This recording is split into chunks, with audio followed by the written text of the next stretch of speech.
तो occipital condyle ये क्या होता है? ये राउंडेड प्रोजेक्शन होता है। आप देखोगे यहाँ पे ये जो है ये लोकेशन है, ये किडनी बीन के जो शेप का है वही है। तो ये लिखा हुआ है, ये राउंडेड प्रोजेक्शनल स्कल पे कनेक्ट करता है with the first vertebra, head movement में हेल्प करता है। स्नेक्स में एक ही है और टाइप ऑफ स्कल से क्वेश्चन बनते हैं, इस चीज़ को ध्यान रखना। मोनोकॉन्डाइलिक स्कल सभी के सभी रेप्टाइल्स बर्ड्स में देखने मिलता है और हेड रोटेशन में इसका फंक्शन है। तो ऑक्सीपिटल कॉन्डाइल्स वर्टिब्रेट्स में ये कॉम्पैक्ट टेबल है, ग्रुप है, कॉन्डाइल है, एग्जाम्पल्स है। तो किसमें एक है, किसमें दो है, तो मतलब वन मोनो और डाई, ये वाला एग्जाम्पल याद रखना, भूलना मत। तो रेप्टाइल्स में आप देखोगे एक ही है, snake, lizard, crocodiles and tortoises. Birds में आप देखोगे pigeon, owl, crow and duck. Amphibians में दो है, फ्रॉग, टोड और सैलमेंडर। उसके बाद मैमल्स में जैसे कि आप देखोगे दो है, ह्यूमन, डॉग, काऊ, एलिफेंट। कार्टिलेज फिशेस में एक है और बोनी फिशेस में एक है। ऑक्सीपिटल कॉन्डाइल में ये आप देख लेना एग्जाम्पल, वही सेम चीज़ यहाँ लिखा हुआ है। और कोई बना लेना ट्रिक वगैरह, क्योंकि क्वेश्चन यहाँ से बनते हैं। ये जो है RBM या MB तो सबको पता होगा, तो MBR करके याद कर लेना। और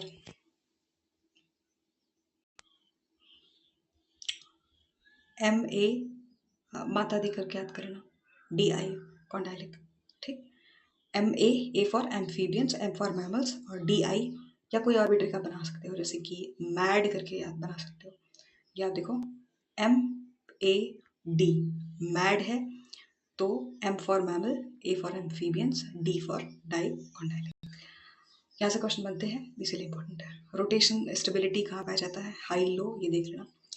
ये है क्वेश्चन कि consider the following statement, this type of immunoglobulin is a type of antibody representing 75% of serum.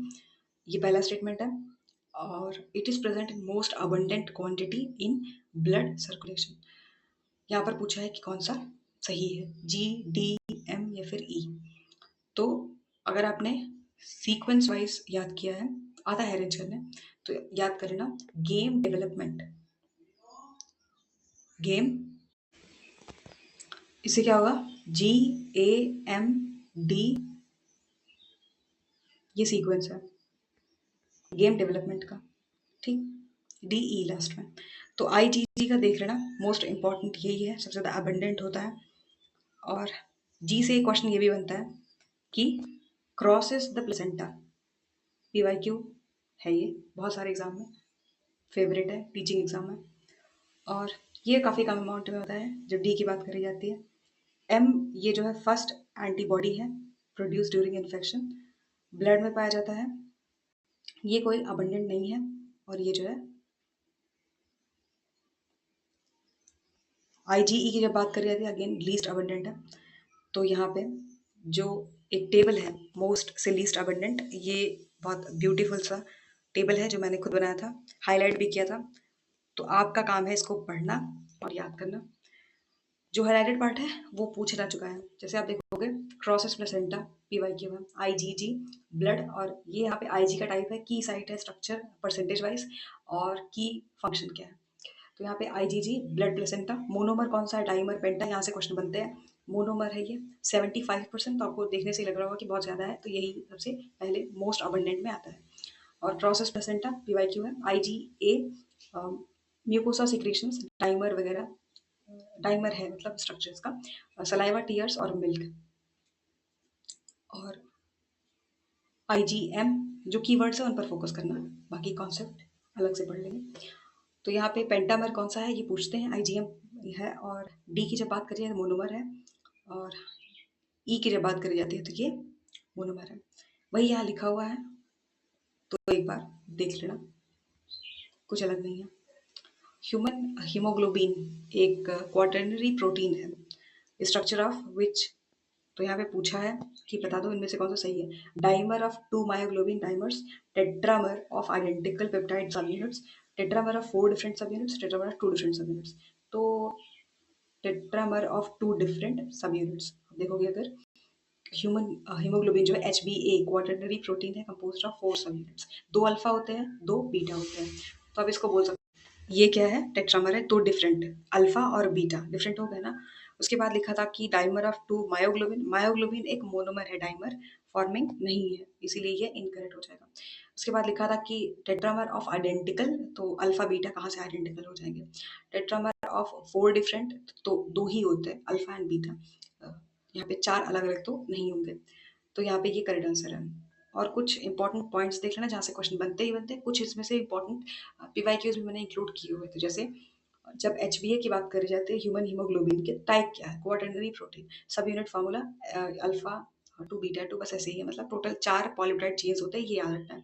2 alpha और 2 बीटा, ये जो नंबर्स हैं इनको जैसे होता है ना कि 141, 46, तो अल्फा को हटा के यहाँ बीटा कर देंगे, बीटा को हटा के अल्फा कर देंगे, 141 को 42 कर देंगे, मतलब नंबर के साथ खेलते हैं, अल्फा बीटा के साथ खेलते हैं ऑप्शंस में। तो अगर आप एग्जाम हॉल में बैठे हो तो चीज़ें आपको बिल्कुल अच्छे से याद होनी चाहिए ताकि वहाँ पे दिक्कत ना है, और 41 को 46 के साथ आप मिक्स ना कर दो, इसलिए 141 है 146 है, तो कई बार एग्जाम में याद नहीं रहता है, तो आपका काम है इसको रिपीटेटिवली रिकॉल करना। टोटल अमीनो एसिड्स इन HbA 2 इंटू 141 कर लो, 2 इंटू 146 कर लो, ऐड कर देंगे, टोटल कितना आएगा 574। तो टोटल नंबर भी पूछते हैं और अल्फा बीटा वाला नंबर भी पूछते हैं। तो आपके एग्जाम में डेटा से क्वेश्चन बना था, तो डेटा से क्वेश्चन फिर से बन सकता है, इसीलिए पहले से तैयार रहना। Each subunit contains 1 heme group, total 4 होते हैं हीम ग्रुप्स, और ईच बाइंड्स 1 ऑक्सीजन मॉलिक्यूल, सबको पता होगा। एक हीमोग्लोबिन, ये पीवाईक्यू है, ये लाइन, एक हीमोग्लोबिन बाइंड्स 4 ऑक्सीजन, इसको मत भूलना। और एक चीज पूछते हैं, ये भी पीवाईक्यू है, कौन, कि जो हीम ग्रुप है उसमें जो Fe है, आयरन है, वो किस स्टेट में होता है, फेरस आयन Fe2+, इसको मत भूलना, पूछा जा चुका है। जीन का लोकेशन देख लेना, अल्फा चेन और बीटा चेन, क्रोमोसोम का नंबर, अगेन डेटा है। फंक्शन क्या है, ऑक्सीजन ट्रांसपोर्ट इन आरबीसीज, कोऑपरेटिव बाइंडिंग, ये एक तरीके से शो करते हैं, सिग्मॉइडल कर्व है, कर्व से क्वेश्चन अलग है, ये जो हीमोग्लोबिन वाला कर्व है वो अलग है। HbA adult haemoglobin found after 6 months of birth, तो फीटल में हायर एफिनिटी, ये लाइन याद रखना, फीटल में हायर एफिनिटी होती है ऑक्सीजन की, यही स्ट्रक्चर है। तो आपको दिखाई दे रहा होगा अल्फा अल्फा बीटा बीटा, और ये जो है Fe++ स्टेट में है।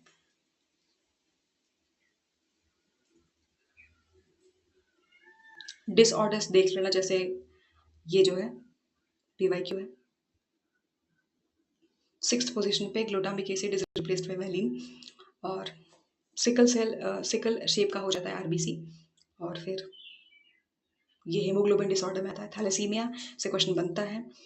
और ये थोड़ा डीप है, इसको देख लेना कि genetic disorder whether body makes less या कोई भी अल्फा बीटा चेन ना बना, जैसे कि अगर अल्फा चेन अफेक्टेड है तो अल्फा थैलेसीमिया होगा, बीटा चेन अफेक्टेड है तो बीटा थैलेसीमिया होगा। नॉट इनफ हीमोग्लोबिन हो या सीवियर एनीमिया हो, यहाँ पर ब्लड ट्रांसफ्यूजन की जरूरत होती है। तो sickle shape problem wrong amino acid की वजह से, और थैलेसीमिया मिसिंग चेन्स की वजह से। With the help of dash diagram, production of gametes bye parents, formation of zygote F1 and F2 plants can be understood. किस डायग्राम से समझेंगे, यूनिट स्क्वायर हेड्रोजाइगस टेस्ट क्रॉस की फिर मोनो हाइब्रिड क्रॉस। यहाँ पर करेक्ट आंसर आएगा unit square, इसमें कुछ रॉकेट साइंस नहीं है, वही यहाँ लिखा हुआ है। हेड्रोजाइगस नहीं होगा, ये डायग्राम नहीं है। टेस्ट्रॉस, ये भी कोई डायग्राम नहीं है, डायग्राम पूछा था तो जो कीवर्ड था वो था डायग्राम।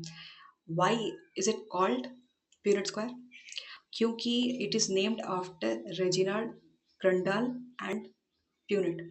टाइमलाइन देख रहा 1875 1967, ये एक ब्रिटिश जेनेटिसिस्ट थे। तो आप नोटिस करोगे ना बहुत सारे साइंटिस्ट ब्रिटिश जर्मन यही सब मिलेंगे, डच, क्योंकि जब आपका पेट भर जाता है, आप सर्वाइवल, ये जैसे हायरार्की ऑफ नीड्स है, ये मैस्लो का था। तो यहाँ पे आप देखोगे ना, फूड, कंपेनियनशिप, ये जो छोटी छोटी चीज़ें होती हैं सर्वाइवल वाले, घर रोटी कपड़ा मकान, ये एकदम बेस पे है।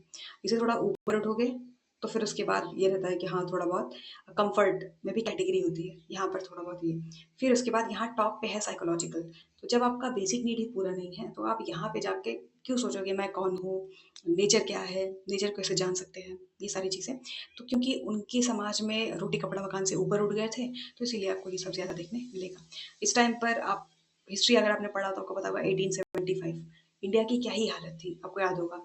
तो फिर आपको इसीलिए बहुत सारे इंडियन नेम्स देखने नहीं मिलेंगे।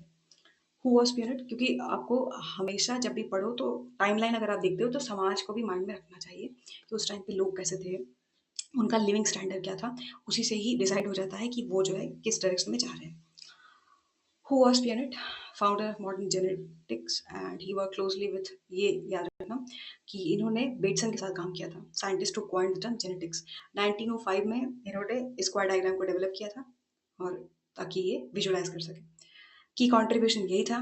और प्यूनेट ऑल्सो को फाउंडेड जर्नल, क्या पता कभी पूछे तो देख लेना एक बार, जर्नल ऑफ जेनेटिक्स 1910 में इन्होंने फाउंड किया था।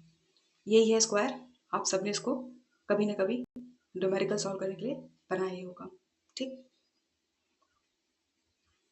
The factor or gene on chromosomes regulating the physical expression of the characters is called genotype, phenotype, allele, codominance। क्या सही होगा?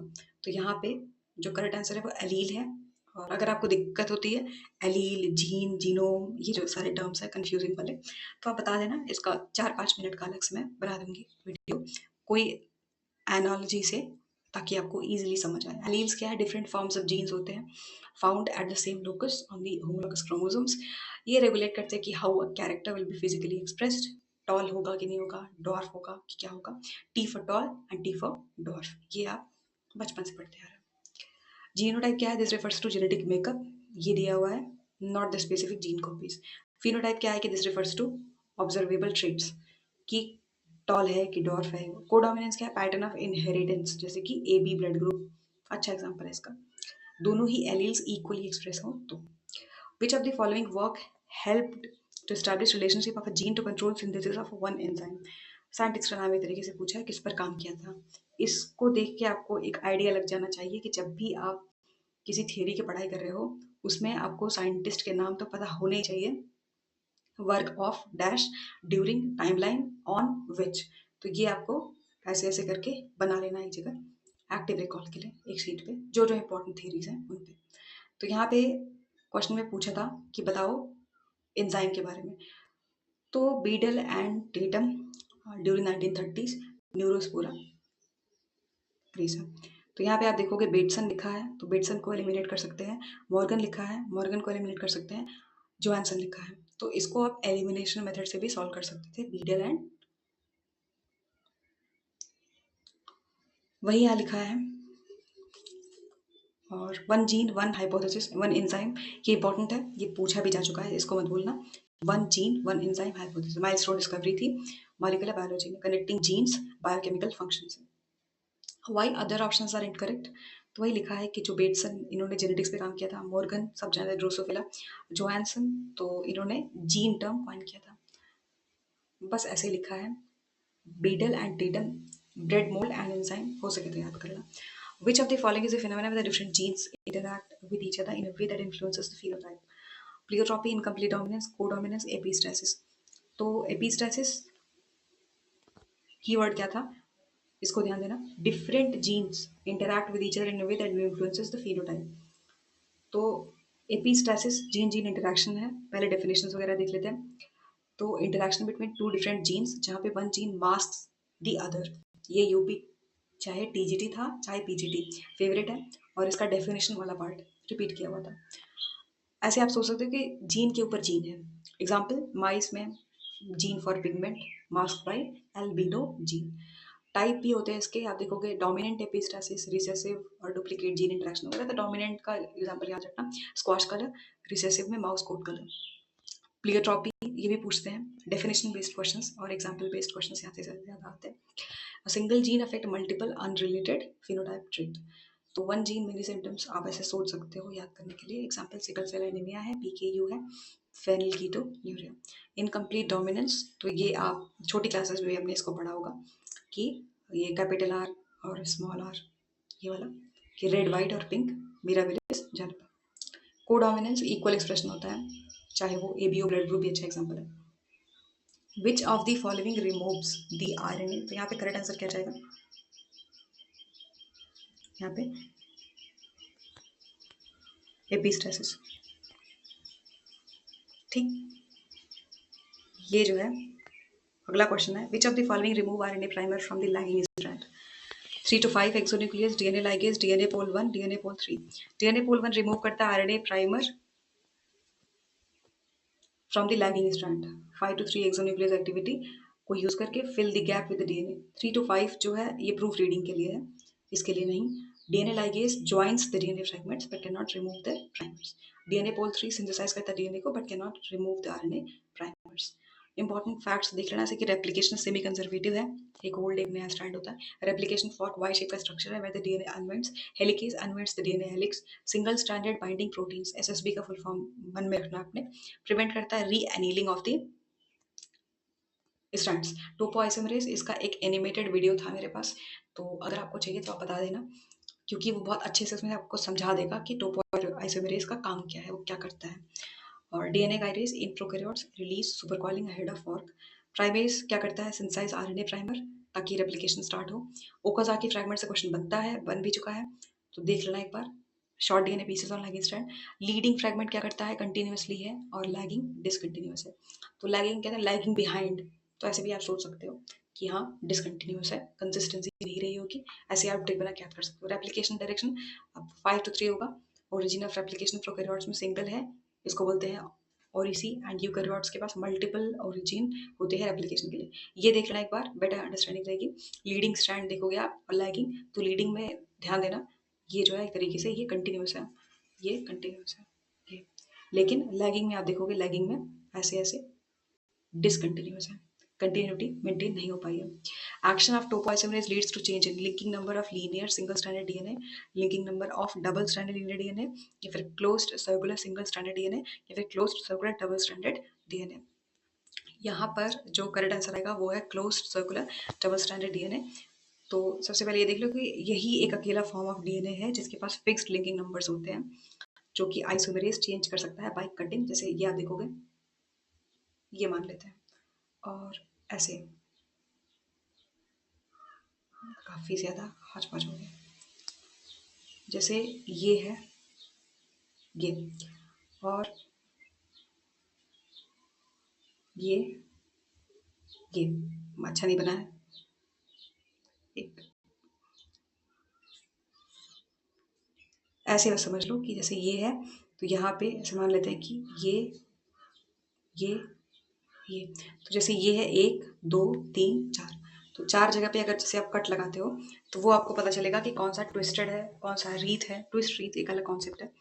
यहाँ पर अगर आप देखते हैं linking number linear single stranded में, तो इसमें अप्लाई नहीं होता है, क्योंकि एक ट्विस्ट देखने मिलना चाहिए। जैसे ये है, मान लेते हैं ये, और इसी में एक और ऐड कर देते हैं, यहाँ पर एक एक्स्ट्रा ऐसे अगर लगा देते हैं, ये क्या है फर्स्ट, ये क्या है सेकंड, ठीक।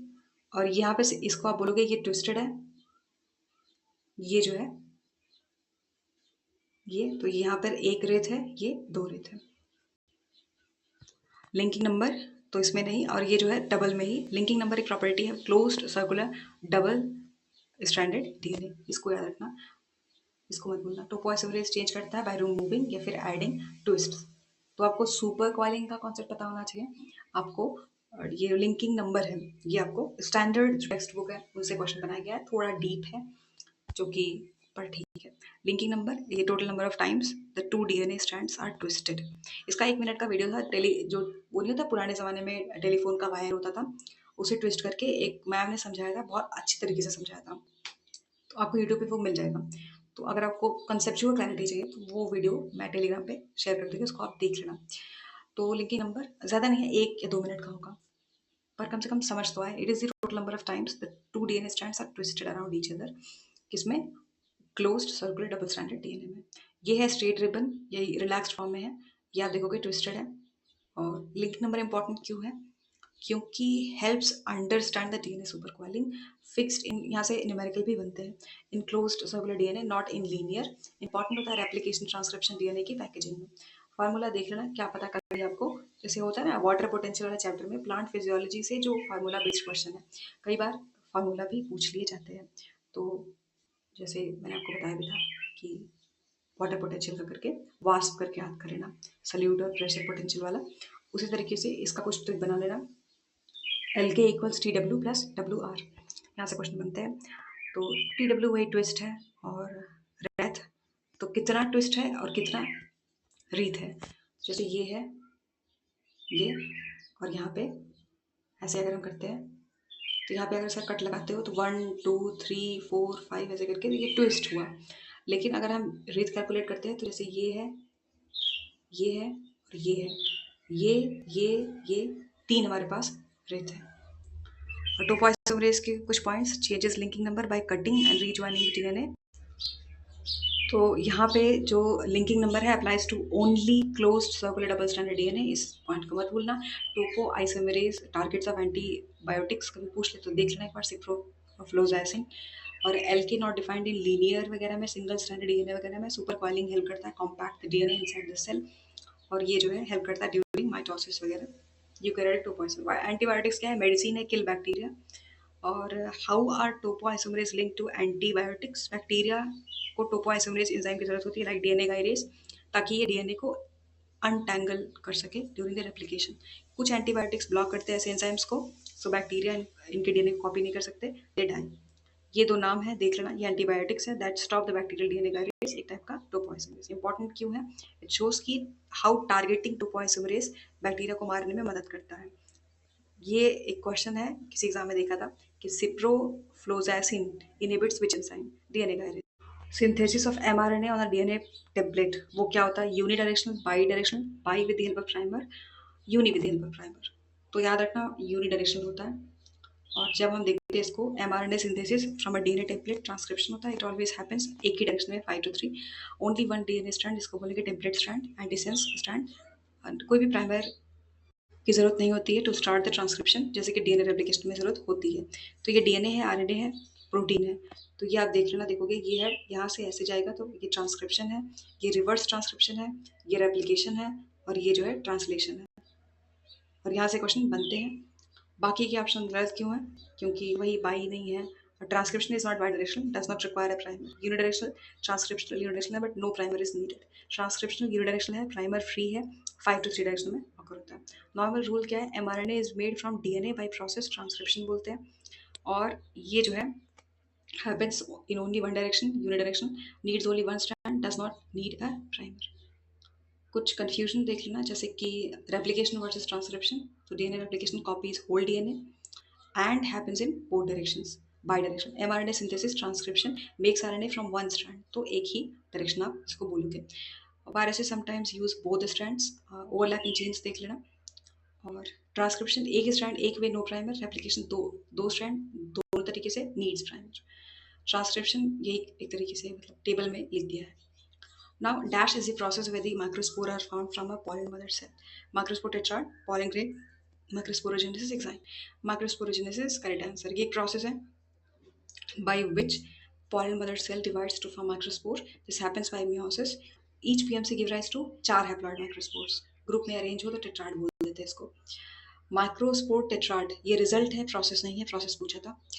और यहाँ पर pollen grains, these develop after microscopic microspore mature.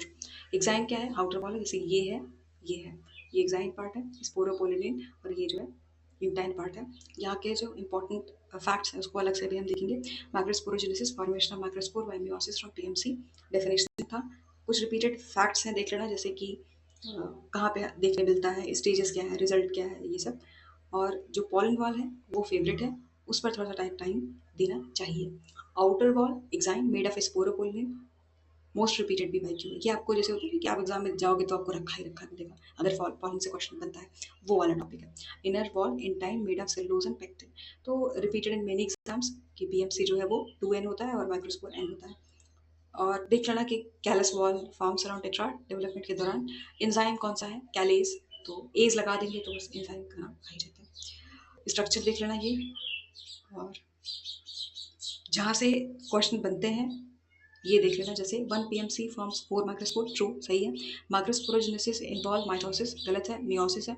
Exine is made of pectin, गलत है। ये क्वेश्चन मतलब जैसे होता है ना कि स्टेटमेंट लिखा होता है ऑप्शंस में, वो मैंने यहाँ लिखा था, फॉल्स है ये। Intine has pectin, exine has sporopollenin. Sporopollenin most resistant organic material है, true. Callus wall dissolve due to callase, true.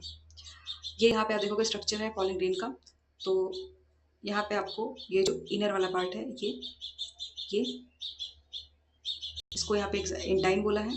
बाकी सेल देख लेना, जैसे येलो कलर वाला है जनरेटिव सेल और ये ग्रीन वाला है ट्यूब न्यूक्लियस, ये जर्म पोर है, जनरेटिव न्यूक्लियस वगैरह है, तो थोड़ा ध्यान देना। नाउ लैक्टोज एक सबस्ट्रेट है किस एंजाइम के लिए? Beta galactose. लैक्टोज एक सबस्ट्रेट है for which enzyme beta galactosidase.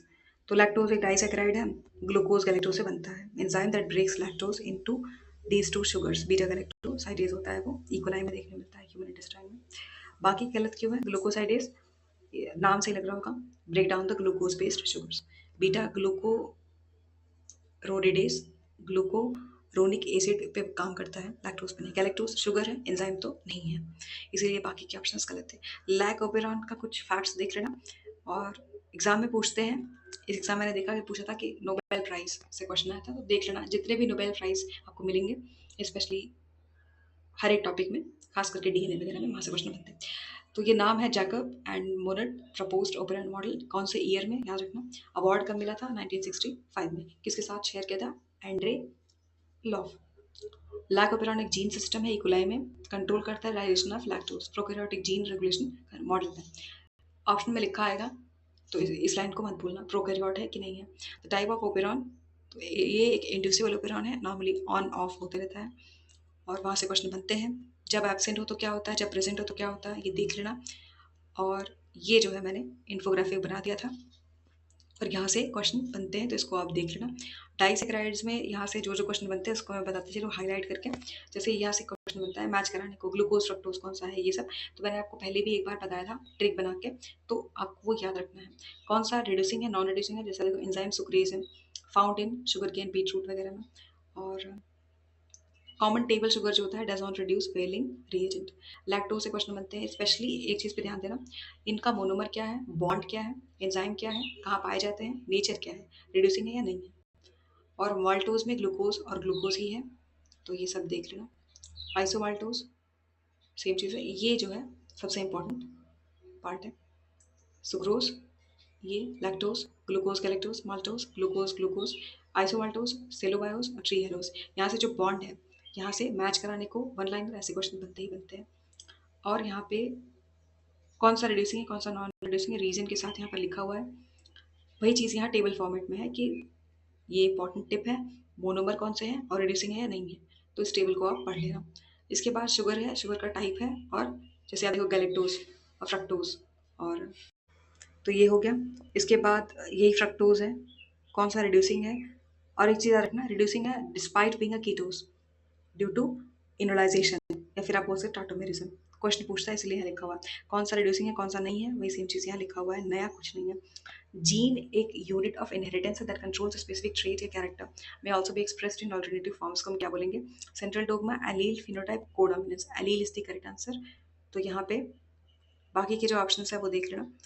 Alleles क्यों गलत है, जैसे कि सेंट्रल डोग्मा, तो ये तो एक्सप्लेन करता है ना कि flow of genetic information DNA से आरएनए से प्रोटीन तक, not the gene form. Phenotype observable traits होते हैं, टॉल प्लांट्स है कि नहीं, ये सब। कोडोमिनेंस हमने देखा ऊपर, दोनों एलील्स एक्सप्रेस होते हैं इक्वली। एलील क्या है? ऑल्टरनेटिव फॉर्म ऑफ जीन है located at the same locus. The total DNA content in one complete set of chromosomes including all the genes and other parts of genes को हम क्या बोलेंगे? Genome, cytoplasm, eukaryotic genome, genome बोलेंगे इसको। Genome जो है entire DNA content होता है किसी भी ऑर्गेनिज्म का, इंक्लूडिंग सभी के सभी genes, non coding region, present होता है in one complete set of chromosomes. बाकी के जो ऑप्शन जैसे कि cytoplasm, this is fluid fill part cell का outside nucleus. Eukaryotic genome too specific हो जाएगा, प्रोकैरियोटिक ऑल्सो स्पेसिफिक। जीनोम के कुछ पॉइंट्स देख लेंगे। Genome total DNA content in one haploid set of chromosome. Term देख लेना, साइंटिस्ट का नाम पूछते हैं, हैंस विंकलर 1920s में। Human genome 3.2 billion base pairs के आसपास कंटेंट करता है। डेटा है, डेटा बेस हमने पूछा था तो इंपॉर्टेंट है। A diploid human cell has two genome, एक मैटरनल एक paternal. Prokaryotic genome typically single circular DNA molecule होता है, और यूकैरियोटिक जो लीनियर होता है। और माइटोकॉन्ड्रियल ये जो है, और क्लोरोप्लास्ट जीनोम यूकैरियोट्स में सर्कुलर होते हैं। तो यूकैरियोट्स में देख लेना कि जो डीएनए है इनसाइड न्यूक्लियस लीनियर है, but the DNA in mitochondria and chloroplast is circular. Linear क्या है, सर्कुलर का, यहाँ से क्वेश्चन बनते हैं, ये देख लेना एक बार। ये यहाँ पे जीनोम का टाइप है, लोकेशन है, शेप है, एग्जाम्पल है, देख लेना। जैसे कि जो न्यूक्लियर जीनोम है, न्यूक्लियस लोकेशन है, शेप क्या है, लीनियर है, बाकी सब सर्कुलर सर्कुलर है, और कहाँ पर एग्जाम्पल है वो देख लेना। इंपॉर्टेंट है। Mendel proposed two general rules to consolidate his understanding of inheritance. किसमें? मोनोहाइब्रिड प्रोसेस में। नाउ द क्वेश्चन इज कि the law consist of which of the following? Dominance, segregation या फिर हेरिडिटरी। सॉल्व करने से पहले एक बार देख लेते हैं। मेंडल ने प्रपोज किया था दो लॉ बेस्ड ऑन मोनोहाइब्रिड। वो कौन कौन से थे? Dominance and segregation. तो one allele can mask the expression of another, जैसे कि टॉल है dominant over the dwarf. Law of segregation, allele separate होगा, सेग्रीगेट का मतलब ही सेपरेशन होता है। During the gamete formation only one allele passes into each gamete, इसको मत भूलना। बाकी why option 3 law of hereditary is incorrect. Law of hereditary कोई ऑफिशियल मेंडेलियन टर्म नहीं होता है। और मेंडल के 3 law, when two different alleles are present, one dominate over the other, उसे बोलेंगे डोमिनेंस। और ये सबको पता होगा, कैपिटल टी स्मॉल टी का क्रॉस कराएंगे, वही वाला क्वेश्चन है। ये जो है लॉ ऑफ सेग्रीगेशन, तो यहाँ पे सेग्रीगेशन की बात हो रही है। डिस्कवर्ड वाया सेम चीज़ है, मोनोहाइब्रिड क्रॉस। और इसमें जो F2 का रेशियो है, कई बार पूछ लेते हैं, तो देख लेना। सभी के सभी एलील्स सेग्रीगेट होते हैं इंडिपेंडेंटली, ये कीवर्ड है, याद रखना। 3:1 और 1:1, तो फिनोटिपिक और जीनोटिपिक का रेशियो याद रखना। ये लॉ यूनिवर्सल है, applies to all sexually reproducing organisms. Independent assortment जो इनका तीसरा लॉ है, एलील्स ऑफ डिफरेंट जीन्स, इन्होंने कहा कि assort independently during the gamete formation. Discovered dihybrid में रेशियो F2 का जो फिनोटिपिक का था 1:93:1 है, अप्लाइज ओनली जब जीन्स जो है वो डिफरेंट डिफरेंट क्रोमोसोम्स पे हो या काफ़ी दूर दूर हो। जैसे आपने ये वाला BSc लेयर पे काफ़ी बार देखा होगा, राउंड येलो और रिंकल्ड ग्रीन का क्रॉस। तो F1 में क्या आएगा और F2 में क्या आएगा? और not applicable to linked genes, ये काफ़ी बार पूछते हैं। तो की पॉइंट्स देख लेना, ये टेबल मैंने लिख दिया था। लॉ क्या है? Discovered in and key points. Dominance mono, segregation mono, independent assortment di. एक ही जगह डाई हाइब्रिड है तो आपको याद हो जाना चाहिए। Only 2 law came from monohybrid, ठीक है। सेग्रीगेशन का मतलब असॉर्टमेंट नहीं होता है। Segregation two form of one gene separate, जैसे कि कैपिटल टी और स्मॉल टी, तो वन जीन है ना, एक ही टी है, इसी को कैपिटल इसी को स्मॉल हमने बना दिया। असॉर्टमेंट में क्या होता है? दो डिफरेंट जीन सेपरेट। तो कैपिटल आर है, कैपिटल वाई है, आर कहाँ है वाई कहाँ है, दोनों अलग अलग है, डिफरेंट है। तो डिफरेंट और सेम थोड़ा सा मतलब ये मन में रखना। सेग्रीगेशन वन जीन, असॉर्टमेंट दो gene. Independent assortment doesn't work on the linked genes. अगर दो जीन है बहुत ही क्लोज रिलेटेड है सेम क्रोमोसोम पे, वो फ्रीली सेपरेट नहीं होंगे। ये लॉ तब काम करता है when genes are on different chromosomes या दूर दूर रहे तब। F2 रेशियो का एक कन्फ्यूजन होता है, जैसे कि आप मोनोहाइब्रिड F2 देखोगे तो यहाँ पे ये फिनोटिपिक में 3:1 और जीनोटिपिक में 1:1, डाई में 9:3:1 है। और ये डोमिनेंट डजंट मीन बेटर, ये कई बार लिखा आता है कि डोमिनेंट का मतलब बेस्ट होता है, बेटर होता है, नहीं।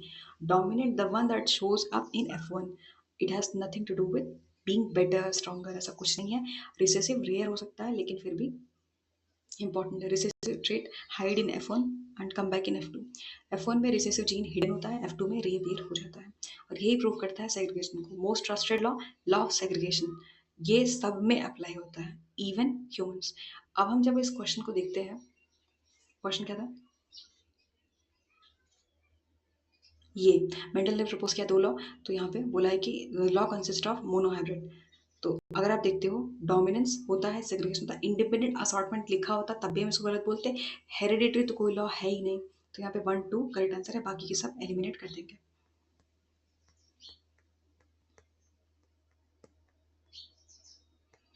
Question number 44, which part of pollen grain contain sporopollenin.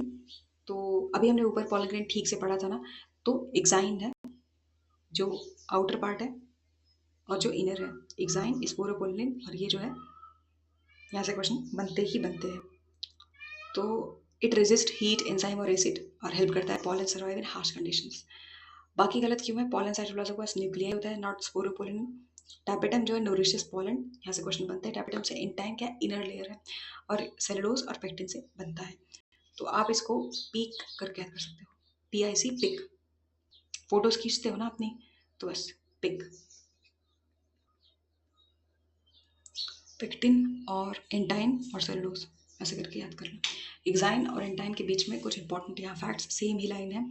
और हाँ, ये जो है ये PYQ है। Exine has germ pore, site of pollen tube emergence। तो ये देखोगे आप, ये जर्म पोर है, तो ध्यान से देखना, क्या ये आउटर साइड में नहीं लोकेटेड है? इनर में तो है नहीं, ये है इंटाइन इनर साइड में। यहाँ कहीं होता तो हम बोल देते, वही चीज़ लिखा है। इंटाइन इनर वॉल है और सॉफ्ट होता है और लाइज बीनीथ द एग्जाइम, और फंक्शन वही है, pollen tube formation after germination. ये देख लेना, वही सेम चीज़ लिखा हुआ है लेयर्स के बारे में, pollen wall layers. Exine intine किससे बनता है? मेड ऑफ, दोनों पे वाई क्यों है? की फीचर्स, कौन सा टफ है, कौन सा सॉफ्ट है, कौन सा सपोर्ट करता है पॉलन ट्यूब ग्रोथ को, ये सब।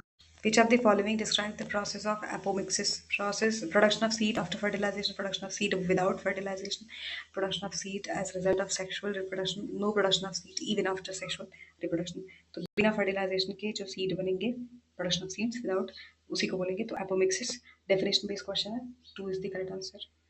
Apomixis formation of seed है without fertilization, no fusion of male female gamete takes place। ये टाइप का asexual reproduction है। और एग्जाम्पल देख लेना जो कि काम का है, कुछ ग्रासेस जैसे कि हिरेसियम ग्रासेस, एस्टरेसी फैमिली वगैरह में देखने मिलता है। और seed formation without fertilization, apomixis, कोई गैमेट का फ्यूजन ना हो but seed still form, clonal seeds को बोलते हैं। कुछ टर्म्स हैं जैसे कि एपोमिक्सिस, एम्फीमिक्सिस एटसेट्रा, उनके मीनिंग, उनके एग्जाम्पल्स वो भी देखेंगे। क्या है ये जो apomixis? Seed without fertilization, grasses, Hieracium. Amphi, amphi sexual reproduction, gamete का फ्यूजन होता है। Human and flowering plants, parthenogenesis, egg development without fertilization, honeybee lizard, parthenocarpy, fruit form without fertilization, banana and grapes। banana पूछा जा चुका है। vegetative propagation, इसमें क्या ही बताना है, ब्रायोफिलम। adventive embryony, यहाँ से क्वेश्चन बनता है, याद रखना है इसको। embryo from nucellus और not egg। citrus और mango अच्छा example. Apospory, diploid embryo sac from the somatic cell। Hieracium अच्छा एग्जाम्पल है। Diplospory, diploid embryo sac, same है, MMC। Taraxacum, polyembryony, more than one embryo, poly का मतलब many होता है तो सेम हो गया। सिट्रस अच्छा एग्जाम्पल है। Asexual reproduction in flowering plants, वही यहाँ लिखा है एरो नोट में, इसमें कुछ नया नहीं है, एक्स्ट्रा एग्जाम्पल थे, सिट्रस, मैंगो वगैरह देख लेना। Sutton united the knowledge of chromosomal segregation with Mendel principle and called it chromosomal theory of inheritance, segregation, hereditary behaviour. तो नाम से लग रहा है क्रोमोसोमल थ्योरी ऑफ इनहेरिटेंस, तो इस चीज़ को मत भूलना। 1902 टू 3 इन्होंने प्रपोज किया था कि genes are located on chromosomes, इनका बिहेवियर और hence chromosomal theory of inheritance. बाकी गलत क्यों? सेग्रीगेशन कोई स्टैंडर्ड टर्म नहीं, हेरिडिटरी नहीं है। टाइमलाइन देख लेना, 1902 टू 3 सटन बॉबरी ने प्रपोज किया था और इन्होंने कहा था कि genes are located on chromosomes, link किया था मेंडल के लॉ को 1865 वाले को टू मेयोसिस, एंड इन्होंने ग्रॉस हॉपर स्पर्मेटोजेनेसिस पे काम किया था। किस पर काम किया था ये एग्जामिनर अक्सर पूछते हैं। और एक चीज़ और, Sutton and Boveri didn't prove it, they propose the theory. तो किसने प्रूव किया था और किसने प्रपोज किया था, दोनों में डिफरेंस है। और ये प्रपोज वैलेंटाइंस डे वाला प्रपोज नहीं है, ये प्रपोज का मतलब थियरी है, और ये रहा थियरी, देख लो। Sutton and Boveri didn't prove it, तो इन्होंने प्रूव नहीं किया था, इन्होंने बस थियरी को प्रपोज किया था। कोई भी थियरी बना लो और उसको प्रपोज करो, उसी को बोलते हैं। Now 1910, Thomas Hunt Morgan, first proof using Drosophila melanogaster, इन्होंने सेक्स लिंक्ड इनहेरिटेंस को डिस्कवर किया था व्हाइट आइड मेल फ्लाई में। इन्होंने प्रूव किया था कि जीन्स जो है वो एक्स क्रोमोसोम पे है। की कंट्रीब्यूशन क्या है मॉर्गन का, कई बार पूछते हैं।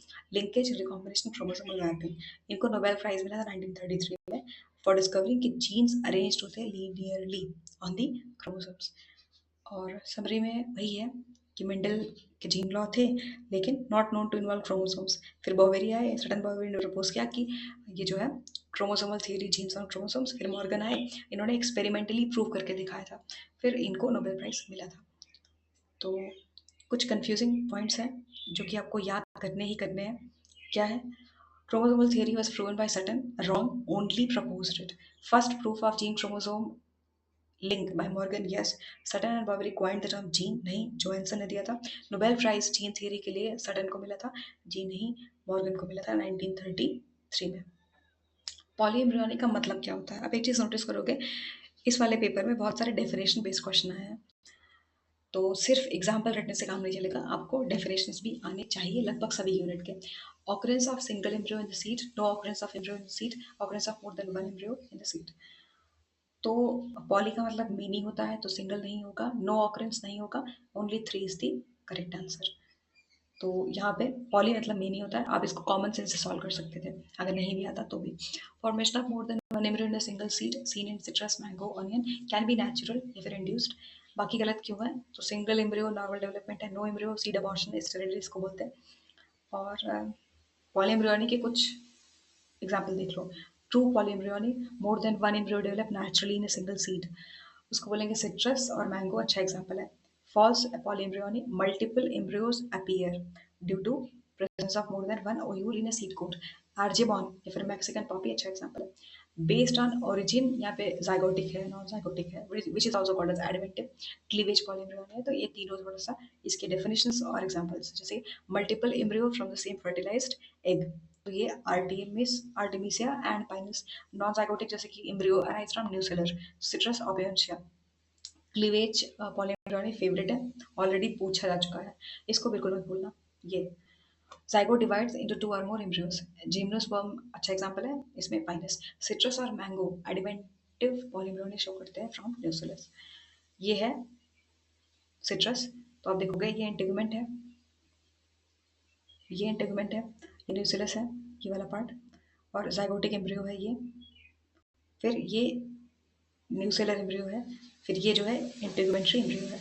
तो आप देखोगे काफ़ी सारे एम्ब्रियो है, तो पॉलीम्ब्रियो। नाउ फिर से एक डेफिनेशन बेस्ड क्वेश्चन है, इसका मतलब डेफिनेशन बहुत ज़्यादा इंपॉर्टेंट है। फिलोटैक्सी से लेके अभी तक आपको डेफिनेशन ही मिल रहा होगा, जबकि एग्जाम्पल से क्वेश्चन बनते हैं ज़्यादातर। The process of formation of megaspore from the megaspore mother cell is called as. तो मेगास्पोरोजेनेसिस, स्पोरेंजिया, मेगास्पोरोनियम कोई ऐसा नहीं होता, megasporexis, megasporogenesis is the correct answer. Process by which megaspore mother cell undergoes meiosis, 4 haploid megaspore बनते हैं, only one survives, बाकी सब develops into only one, वही जाके आगे डेवलप करता है फीमेल गमीटो वाइफ में। बाकी गलत क्यों है? मेगास्पोरेंजियम लिखा है, ये स्ट्रक्चर का प्रोसेस थोड़ी ना है, कंटेन्स एमएमसी। मेगास्पोरोनियम ये कोई स्ट्रैंडल होता ही नहीं है। मेगास्पोरेक्सिस ये कोई टर्म एग्जिस्ट नहीं करता है। ये एम्ब्रियोसैकेट टाइप है, और नंबर ऑफ मेगास्पोर्स हैं, कितने फंक्शनल कौन से नहीं है, की फैक्ट्स और कॉमन किस में है, यहाँ से क्वेश्चन आते ही आते हैं, तो मैंने यहाँ इसको टेबल के फॉर्म में बना दिया था, देख लेना। मोनोस्पोरिक है, one and only functional, most common, mono से नाम से लग रहा होगा वन ही होगा ना। पॉलीगोनम ये पी बाई क्यू है, 8 सेल्ड, 8 न्यूक्लिएट 7 सेल्ड, तो नहीं भूलना है इसको। पॉलीगोनम अच्छा एग्जाम्पल है, ये एच टेट में भी पूछा था, अगर आपको याद हो ठीक ठीक। और लीलियम बाइस्पोरिक, तो 2 out of 4 survives, one cell wall absent. Example देखना, एलियम एंड ट्रिलियम। टेट्रा मतलब 4 होता है, ऑल सर्वाइव कोई वॉल नहीं होता। फ्रिटिलेरिया एंड प्लिम्बागो, एग्जाम्पल्स बहुत ज़्यादा इंपॉर्टेंट है, डेफिनेशन तो आप रूट वर्ड से पता कर लोगे, टेट्रा है तो 4 होगा ये सब। पॉलीगोनम टाइप थोड़ा इंपॉर्टेंट है, इसको थोड़ा अलग से देख लेते हैं। मोस्ट कॉमन टाइप का होता है, मोनोस्पोरिक है, और form from one functional megaspore. Total 8 nuclei 7 cell होता है, एक apparatus 3 सेल है, एक सेल होता है, 2 सिनर्जिड्स पॉलन ट्यूब एंट्री में हेल्प करते हैं। उसके बाद ये जो है one cell with two polar nuclei participate करते हैं डबल फर्टिलाइजेशन में, ताकि इंडोस्पर्म बन सके। Antipodal cells 3 cells at the resultant often degenerates quickly. Central cell largest होता है, सिनर्जिड्स के पास फिली फॉर्म apparatus होता है, ताकि ये पॉलिन को गाइड कर सके। और यहाँ से मोनोस्पोरिक ओरिजिन है, तो ये डायग्राम देख लेना, आपने पढ़ा भी होगा ठीक ठीक, तो आपको पता होगा सिनर्जिड्स क्या है, फिली फॉर्म apparatus क्या है, पोलर न्यूक्लियाई कितने हैं, या देखोगे क्या लिखा था, 8 न्यूक्लियाई, तो 3 3 6 2 8 दिख ही रहा होगा, ये देखना, 2 3 3। पॉलीगोन ये कौन सा माइक्रोपाइलर है, कौन सा चेलिसर है, यहाँ से भी क्वेश्चन बनते हैं, तो ये देख लेना इसको। चेलिसर antipodal cell, central cell, polar nuclei, और एग, सिनर्जिड्स, और ये सब। पॉलीग्रेन से फिर से क्वेश्चन बन गया। Pollen grain are generally spherical, measuring about, data से क्वेश्चन आया हुआ है, 25 to 50 माइक्रोमीटर, 50 से 75, 75 से 100, या फिर इससे भी ज़्यादा। तो यहाँ से करेक्ट आंसर क्या आएगा, 25 to 50। ये जो है फ्रीक्वेंटली आस्क्ड टॉपिक है। मेड ऑफ, फिर वही चीज़ कि स्पोरोपोलिन, इसके पास जर्म पोर होते हैं एग्जाइम में, site for the pollen tube emergence, और पैटर्न जो है स्पीशीज स्पेसिफिक होता है। पैरिनोलॉजी पॉलन वाले स्टडी के लिए बोलते हैं इसको। इन टाइम सेलोस्पेक्टिन से बनता है, और वाइबिलिटी एक वो है, तो वैरी करता है अलग अलग स्पीशीज, जैसे कि राइस और वीट 30 मिनट के आसपास। और टैपेटम क्या है, वही न्यूट्रिएंट की सप्लाई करता है। इसमें क्या बताना है, जैसा pollen allergy, pollen from parthenium carrot grass, ये जो है एलर्जी कॉज करता है। कई बार आपको ये डायरेक्ट क्वेश्चन देखने मिलेगा। उसके बाद मोस्ट रेजिस्टेंट सब्सटेंस, ये जो है सब्सटेंस में sporopollenin, pollen tube emerges from germ for allergy by Parthenium, pollen viability rice और वीट। तो पॉलन वायबिलिटी क्या पता आपसे कभी डेफिनेशन वगैरह पूछ ले, देख लेना। ये जो है ability of pollen grain to stay alive and capable of germinating, ताकि फर्टिलाइज कर सके ओयूल को। Pollen viability refers to duration for which pollen grain remain functional and capable successful fertilization के लिए। पॉलन वाइबिलिटी और कुछ एग्जांपल्स, प्लांट दिया है, वाइबिलिटी ड्यूरेशन दिया है, कीटो दिया है। तो एक बार देख लेना, डेटा है और डेटा तो अब इम्पोर्टेंट हो ही गया है। राइस व्हीट 30 मिनट, मेज कुछ घंटे, फ्लावर 102 दिन, हिबिस्कस कुछ दिन, legumes up to several months. Now the generative cell of pollen grain divide to form 2 male gamete, 3 male gamete, 4 या फिर 5। तो in flowering plants pollen grain contain 1 vegetative tube cell, 1 generative cell. Generative cell जो है वो mitotically divide होगा और 2 male gamete बनाएगा, which is also called as sperm cells. Generative cell के पास 2 मेल गैमेट्स होते हैं और डबल फर्टिलाइजेशन है, जिसमें एक को फर्टिलाइज करता है, दूसरा पोलर न्यूक्लियाई को। ये अगेन स्ट्रक्चर है, मेल गैमेटोफाइट जनरेटिव सेल। तो जनरेटिव सेल का स्ट्रक्चर देख लेना एक बार, कहाँ पर है, ये है जनरेटिव सेल येलो वाला। उसके बाद male gametophyte generative cell facts तो सेम है कि जो पॉलन ग्रेन है immature male gametophyte contain 2 cell at maturity, vegetative tube cell pollen tube बनाता है, generative cell divide form 2 male gametes, division जो है जनरेटिव सेल का माइटोटिक है। और डबल फर्टिलाइजेशन में देख लेना कि फर्स्ट मेल गैमेट प्लस एक सेल तो जाइगोट बनेगा, second male gamete polar nuclei endosperm. तो कब 2n बनेगा, कब 3n बनेगा, ये देख लेना। Pollen tube carries both male gametes towards ovule. अगर जनरेटिव सेल फेल करेंगे तो फर्टिलाइजेशन फेल हो जाएगा। कुछ स्पीशीज में जनरेटिव सेल डिवाइड करते हैं इनसाइड द पॉलन ग्रेन, जैसे कि लिली। दूसरे में इट डिवाइड्स आफ्टर पॉलिनेशन, जैसे कि wheat and rice. Factual data है, देख लेना। 50 क्वेश्चन कंप्लीट हो गए और अभी 50 और फिर ऐसे करके टोटल इसमें 180 क्वेश्चन है। 50 कंप्लीट हो गए तो ज़्यादा अभी नहीं बचा है, पर फिर भी 130 के आसपास तो बचा ही है। ठीक।